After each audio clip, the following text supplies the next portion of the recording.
मैं विकेश गुप्ता आप सभी का स्वागत करता हूं इस वीडियो में। ताइए वीडियो को शुरू करते हैं। दिल्ली के एक पुराने होटल शांति रेसिडेंसी में एक कमरा था, कमरा नंबर 307। ये कमरा हमेशा बंद रहता था। होटल के स्टाफ को सख्त मना था कि वो उस कमरे के पास भी ना जाए।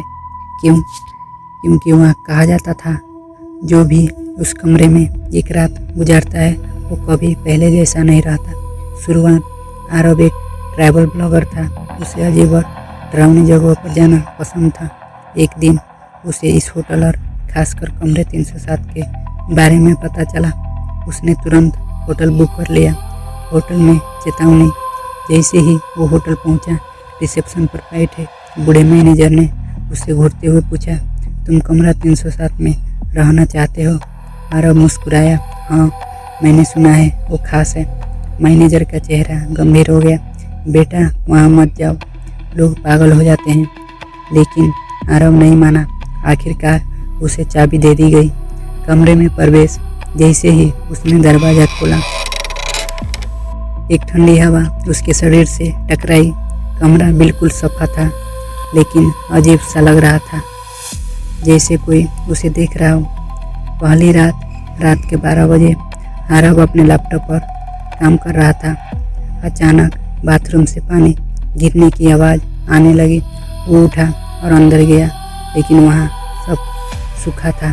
जैसे ही वो बाहर आया, आईने में उसे अपने पीछे कोई खड़ा दिखा। वो पलटा, लेकिन वहाँ कोई नहीं था। डर बढ़ता गया। रात के 2 बजे उसका फ़ोन अपने आप बजने लगा। स्क्रीन पर लिखा था अननोन कॉल। उसने कॉल उठाया। दूसरी तरफ से सिर्फ एक आवाज़ आई, क्यों आए हो यहाँ? आरब घबरा गया, कौन है? लेकिन कॉल कट गई। सच्चाई का पता अगली सुबह उसने मैनेजर से पूछा। मैनेजर ने धीरे धीरे बताया, 10 साल पहले उस कमरे में एक लड़की ने आत्महत्या कर ली थी। उसका नाम सिया था। वो अपने प्रेमी का इंतज़ार कर रही थी, लेकिन वो कभी नहीं आया। उसने उसी कमरे में फांसी लगा ली। असली डर की शुरुआत उस रात आरब ने फैसला किया कि वो सच्चाई जानकर रहेगा। रात के 3 बजे अचानक कमरे का पंखा अपने आप तेज चलने लगा। लाइट झिलमिलाने लगी और फिर एक लड़की छत से लटकती हुई दिखाई दी। उसकी आंखें खुली थी और वो सीधे आरब को देख रही थी। आत्मा का सामना।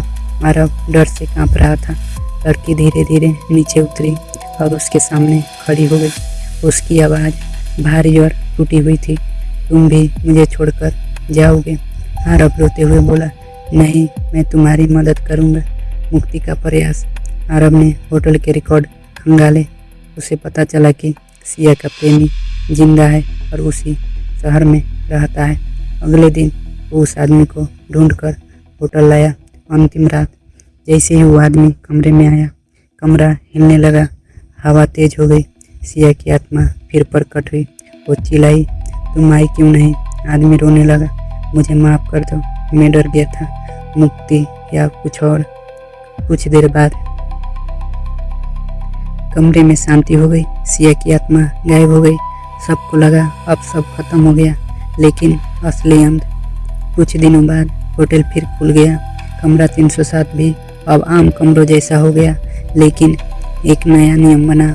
अब उस कमरे में कोई आईना नहीं रखा जाता, क्योंकि जो भी आईने में देखता था उसे अपने पीछे एक लड़की खड़ी दिखाई देती थी, जो धीरे धीरे उसके कंधे पर हाथ रखती थी और पूछती थी, क्या तुम मुझे छोड़कर जाओगे? तो दोस्तों, कहानी कैसी है? अगर अच्छी लगी हो तो लाइक करिए, सब्सक्राइब करिए। मिलते हैं अगली वीडियो में।